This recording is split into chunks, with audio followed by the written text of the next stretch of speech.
নাসার বিজ্ঞানীরা বলেছে চাঁদে আড়াআড়ি পুরু কাটার চিহ্ন আছে, কখনো যেন চাঁদ দুটো করে ছিল পরে জোড়া হয়েছে, কখনো নয় রে বিজ্ঞানী শোন, আমেনার লাল কেটেছিল আবার জুড়ে দিয়েছে। জোরে বলুন সুবহানাল্লাহ। কথা মাথায় ঢুকছে তো? হ্যাঁ, তোমার রাসূল যাই বললেন চাঁদ দু টুকরো করবো, উংলি ইশারা করলো, চাঁদ দু টুকরো হলো। এক ফালি আবু কুবাইস পাহাড়ের এই দিকে, আর এক ফালি ওই দিকে। হাবিবি আমারির মুখের বলতো বন্ধ হাঁ করে রয়ে গেছে। বুঝতে পেরে গেছে আবু জেহেলই হলো শয়তান। আবু জেহেল বলছে দেখেছো কত বড় জাদুকর, চাঁদ দু টুকরো করে দিয়েছে দেখছো।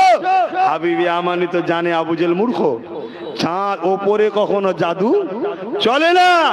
ওই জন্য হাবিবি আমানি আবু জেহেলকে তাড়া মারছে, চুপ বোঝে না সোজে না, যেখানে সেখানে কথা বলে। আবু জেহেল বলছে ভাই নিয়ে এলো না, আমি তোকে খাওয়ালাম আমি, তুই মুহাম্মাদের পক্ষে যাচ্ছিস তার মানে। হাবিবি আমানি দু কদম আগিয়ে গিয়ে আমার রাসূলুল্লাহর কাছে গেছে, একদম চোখ ছলো ছলো, চোখ দিয়ে পানি বেরোচ্ছে। বুঝতে পেরে গেছে এই নবী, চোখ ছলো ছলো গিয়ে বলছে আমার দিলের মধ্যে একটা ব্যথা যন্ত্রণা বুঝা, একটা কষ্ট আছে, একটা কথা আছে, একটা পেরেশান আছে, তুমি কি বলতে পারবে? আমার রাসূলকে জিজ্ঞেস করছে। আয় বড় দুঃখের সাথে বলতে হয়, আজ আমাদের সমাজে কিছু উলামা ভাই আছে যারা বলে নবী নাকি অন্তরের খবর বলতে পারে না। বড় দুঃখ। একজন অমুসলিম তখন হাবিবি আমানি সে জানে নবী যদি হয় অন্তরের কথা বলতে পারবে। জোরে বলুন সুবহানাল্লাহ। নবীদের ডিউটি হলো অন্তরের কথা বলা। এই গায়েবের খবর দিবার জন্যই তো নবী আসে।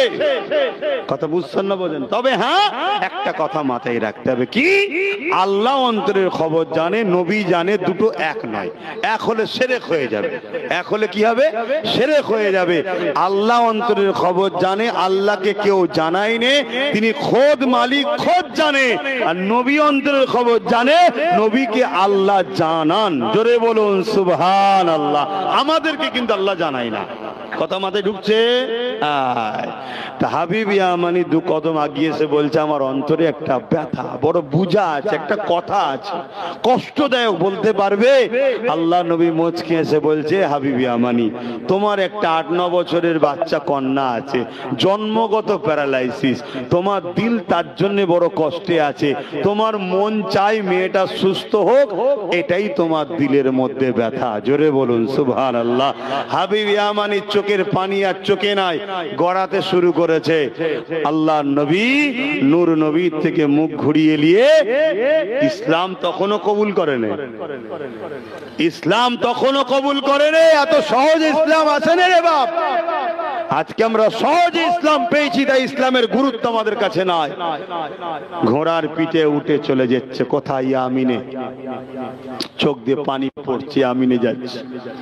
ঘরের দরজায় আঘাত দিয়েছে, দরজা খুলেছে, হাবিবে আমানির চোখ বড় হয়ে গেছে। কি দেখছে?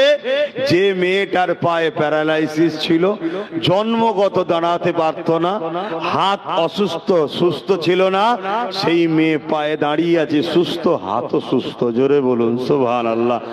জিজ্ঞেস করছে মা কি করে হলো?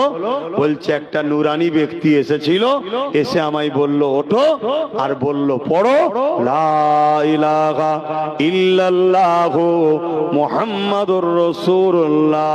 আমি যেই পড়লাম, পড়ার পরে বলল মা বিসমিল্লাহ বলে ওঠো। আমি উঠলাম, চলতে শুরু করলাম। আমি অবাক হলাম, আমার যেন কখনো বিমারি নাই, আমি সুস্থ হয়ে গেছি। জোরে বলুন সুবহানাল্লাহ। হাবিবি আমানি বলছে মা কে সেই ব্যক্তি বলতে পারবে? বলছে আমি নাম জানি না, তবে কিছু হুলিয়া আমার মনে আছে, ভোলার মতো নয়। মানুষ যে এত সুন্দর হয় কখনো কল্পনাই জানা যায় না। জোরে বলুন। পুরো ঘর আলো হয়ে গেছে।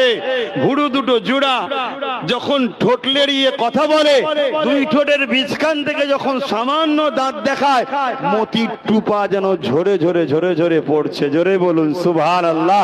চুলগুলো কাঁধ পর্যন্ত বাবড়ি। কথা বুঝে আসছে? এভাবে বিবরণ দিচ্ছে। হাবিব ইয়ামানি শুনতে শুনতে ঘোড়ায় উঠছে। কেন? বুঝতে পেরেছে এটা অন্য কেউ নয়, ওই আবু কুবাইস পাহাড়ের ধারে যাকে আমি দেখেছি হুবাহুব মিলছে। জোরে বলুন সুবহানাল্লাহ। এবারে যখন ঘোড়ার পিঠে উঠেছে, কন্যা বলছে বাবা আপনার জন্য একটা মেসেজ আছে। কি? তিনি বলেছেন মারে তোর বাপ হাবিব ইয়ামানি খুব শিগগিরই এই কলেমাটা পড়বে। জোরে বলুন সুবহানাল্লাহ। হাবিব ইয়ামানি এর বাচ্চার মতো ডুগরে ডুগরে কাঁদছে। বাচ্চারা যেমন কাঁদে ফুপিয়ে ফুপিয়ে কাঁদছে। ঘোড়ার পিঠে উঠে মক্কায় এসে নূর নবীর কদমে পড়ে ইমানের কলেমা পড়ে মুসলমান হয়। জোরে বলুন সুবহানাল্লাহ। এই যে চাঁদ দুটুকরো হচ্ছিল ভারতবর্ষের বুক থেকে, কেরলের রাজা চিরামান বসেছিল খোলা আকাশের নিচে, চাঁদ দুটুকরো হচ্ছে দেখে ঘাবড়ে গেছে। কি ব্যাপার, চাঁদ দুটুকরো হচ্ছে কেন? কেরলের রাজা এই তারিখটাকে নোট করে রাখে। কিছুদিন পর মক্কা থেকে পাড়ি দিয়ে জেদ্দা ঘাট পার করে কেরলে যখন জাহাজে করে ব্যবসায়ী হিসাবে হযরতে আব্দুল্লাহ মালিক হুজুর আসে, তখন তিনাকে জিজ্ঞেস করে যে হযরতে মালিক তোমরা তো আসমানের কিতাবের খবর রাখো, এই তারিখে চাঁদ দুটুকরো হচ্ছিল দেখেছিলাম, কারণটা বলতে পারবে? হযরতে মালিক হুজুর বলেন এটা আমাদের নবী কামলিওয়ালাকে এক জাদুকর পরীক্ষা করেছিল, তাই তিনি চাঁদ টুকরো করে দেখিয়েছিলেন। এটা আমার নবীর মুজিজা। এই কথা শুনে কেরলের রাজা চিরামান সে বলেছিল তেনাকে কোথায় পাওয়া যাবে? বলল মক্কাতে। জাহাজ পাড়ি দিয়ে নবীর হাতে হাত দিয়ে কলেমা পড়ে মুসলমান হয়। জোরে বলুন সুবহানাল্লাহ। আর